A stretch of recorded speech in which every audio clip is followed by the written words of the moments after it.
morning I was online looking for something cute with which to start today's sermon, but we just had Lois, so we don't need any.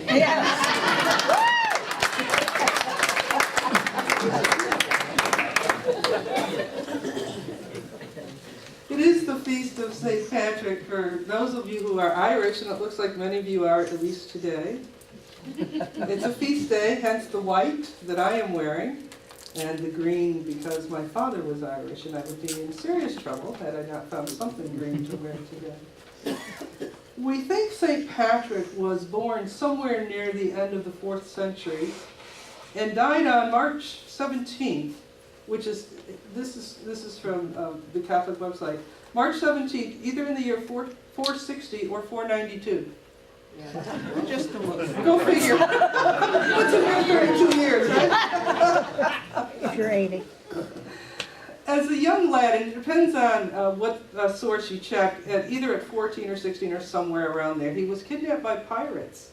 And he was held captive in Ireland, and that's how he first went there. And while there, he tended sheep. And then in a dream, supposedly, he was told that it was time for him to escape, and there would be a boat waiting, and there was, and he went back to England to be with his parents, and then came back as a missionary. He's credited with driving all the snakes out of Ireland. Have you heard that story? Yeah. If you check the scientific journals, you'll find there never were snakes in Ireland because of the post-glacier something or other. So they're gone, but apparently Patrick did have nothing to do with that little thing. Although, if you think about it, back in the 5th and probably early 6th century, we believe, we have a couple of letters that survive from him. We believe he actually used the shamrock, the three-leaf clover, to teach about the Trinity. And if you think about it, it's a great image. How do you teach that God is 3 persons in one? And that's just, really, it's a great little metaphor. And so here we are, several hundred years later, still using it. Well, he was a shepherd in our readings about shepherd and sheep, so I thought I'd find a little bit out about sheep. The shepherd goes and he finds the lost sheep and puts it on his shoulders and carries it home. Do you know how much a sheep weighs? 150 to 200 pounds if it's a ewe, 185 to 215 pounds if it's a ram. That's a lot of sheep he's carrying on his shoulders. I always thought that was kind of fascinating, that it was no small feat, this carrying the sheep on his. It doesn't say he's carrying a lamb, he's carrying sheep. You also probably know that some of the most dim-witted animals in the animal kingdom are thought to be sheep. Yes. They're seen as silly animals when in a group because they follow without thinking. No one's ever called this congregation a congregation of sheep, I just want you to know. Sheepish is an expression used to describe sheep as they're chewing grass. But there's actually been some recent study from Cambridge University in England by Professor Jenny Martin about sheep are not as stupid as we think they are. That they can actually train them to eat from 2 different colored buckets and train them which one has the food in it, and then they'll go back to it. And they said they're smarter than rodents and probably as smart as a quote-unquote slow monkey. Mm-hmm. So if you want a slow monkey as a pet, you probably want to go get a sheep. I want to talk about sheep in this particular passage because it's an important metaphor. And actually, this passage is only the beginning of 3 stories of lost and found in this chapter of Luke. It really is the opening story, and then Luke does something that the other gospel writers don't do. He includes a story about a woman, and it's the story of the woman with the lost coin, how she has 10 coins and drops one and turns on the lamp and searches for it till she finds it. Very unusual in the Gospels to have that story, but in Luke it's characteristic. And the 3rd story is the story of the prodigal son, who was lost and then found. And most of the Bible commentators and commentaries of today's readings talk about the prodigal son. But this reading, of the three passages, the three parables that were part of today's reading, the one that struck my heart was the one about the lost sheep. And it's so appropriate that Shirley's sitting here in front right now, our found sheep. Shirley was a good shepherd, y'all know that? And their nickname was the Good Sheep, so just so you know that. But this passage sets up the entire rest of this chapter, but it is so full of meaning for us. And it starts with all the tax collectors and sinners were coming near to listen to Jesus. And I find that just so poignant. That those who others had cast aside, had made outsiders, had excluded from religious circles, tax collectors, because they were collecting tax for Rome, and because a number of them were known to cheat people, to actually ask them for more tax than the people owed and to keep the remainder for themselves. So they've got a bad rep, but it seems to be one earned. And sinners, whoever they are. I'm not sure, but I think I'm one. You know? They are the people that are drawn to Jesus. And Jesus is castigated, he is scorned, he is mocked by the scribes and the Pharisees because he sits and eats with tax collectors and sinners and prostitutes and other people that they thought unworthy.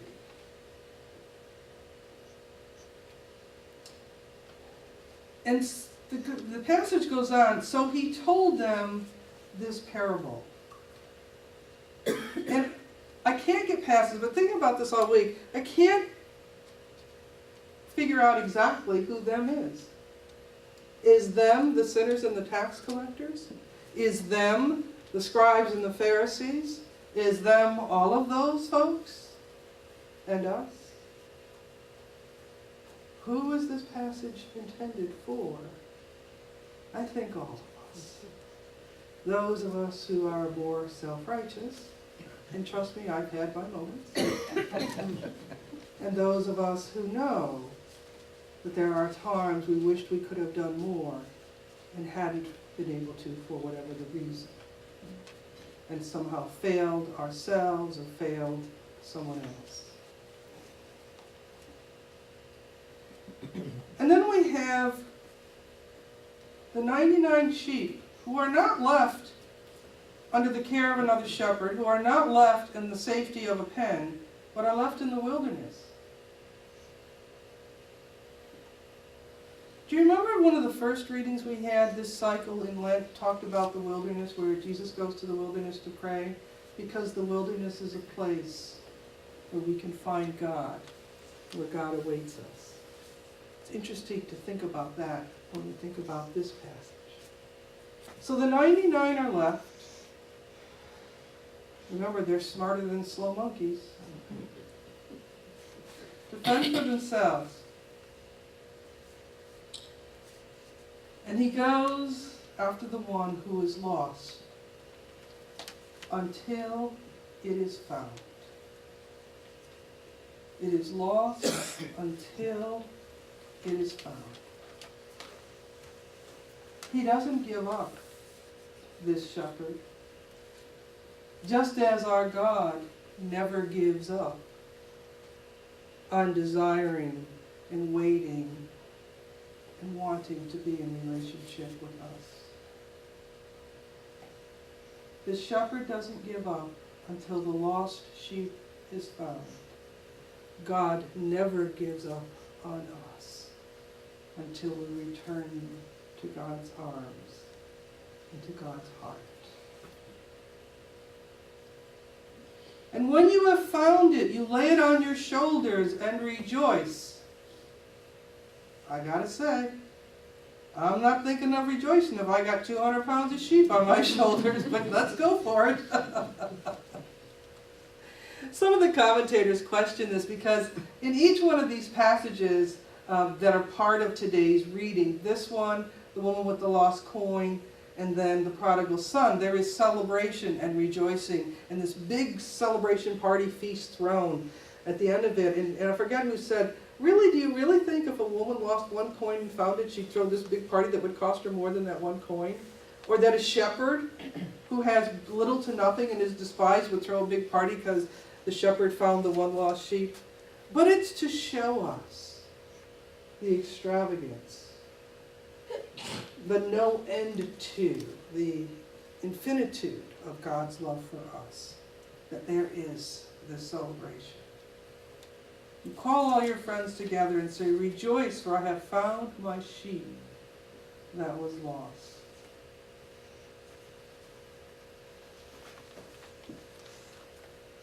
This morning, I was up early with the dogs, and we were hoping last week when our granddaughters were here that the otters in our pond would come out, and they never did. But at 6 o'clock this morning, the mother otter was out with 2 of her pups. And as our dogs went into the fenced part of the yard, I'm watching the mother otter with her 2 pups.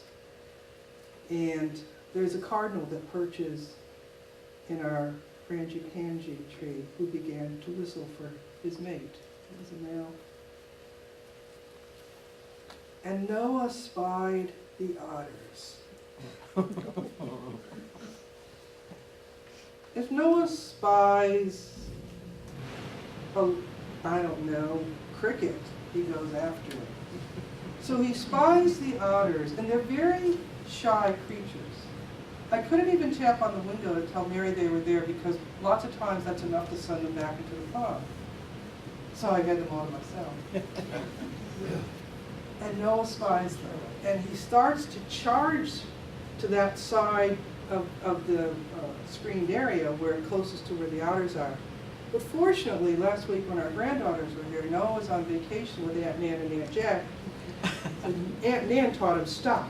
Oh my goodness. So I'm whispering, stop, stop, and he stopped. And the otters continued to play, and they followed their mom, and they rolled around on the lawn, and then they went to the back part of our fence, and they got under some shrubs there. And the mother went to the shrubs and got them and brought them back out. And they followed her some more. And finally they did go back into the pond. She slipped in first, and then the 2 pups. And then under the water, it's as if they were never there. Kind of like a unicorn. To me, that's the same kind of metaphor that we have in this parable. That there is this person, this mother otter, what a great image for God, making sure no one gets lost. And if one gets lost, or 2 in this case, she goes and finds them and brings them back to safety. That's what this reading is about. I think in my life I sometimes felt I was one of the lost sheep. One of the lost ones as I wandered on my journey through the crags and snags of life. And somehow, no matter how far I ran from God's call, and how hard I shoved my hands over my ears so I couldn't hear it, and how far away I turned my face, it didn't matter. No matter how loud my no, God's whispered yes was louder. God never gives up on us. God always finds us. Not because we're sinners. You'll notice in the several times in Luke where sinners appear, Jesus addresses them, is with them, eats with them, never criticizes them, never corrects them. Do you want the passages to check? I've got them. That's not how Jesus treats them. God loves us. And God will find us no matter what crag we've fallen into, what crevice, what cave, wherever we've fallen away to. Some commentators want to talk about how this was a willful sheep. It got lost on its own. I want to say, really? It's a sheep. They're only as smart as slow monkeys.